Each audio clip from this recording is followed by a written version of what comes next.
Hi guys, welcome back to this channel. So on today's video I'm gonna show you the soft winter video look tutorial on CapCut.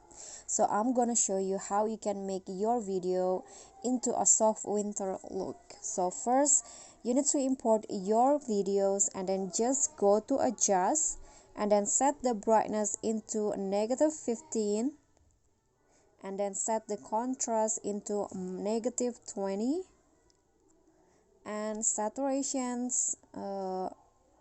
exposure into -15. So you can just leave the saturation as it is and then set the sharpen into 100 and then go to grabs and here at the white color lower the white color a bit like this and then go back and set the highlight into -20 and shadow into 30 like this, and then last set the time into 10.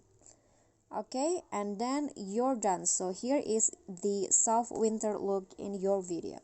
Okay guys, so that's all for me. Thank you guys so much for watching. Don't forget to like this video, click on the thanks below, leave a comment and subscribe to this channel. I'll see you all in the next tutorial. Bye.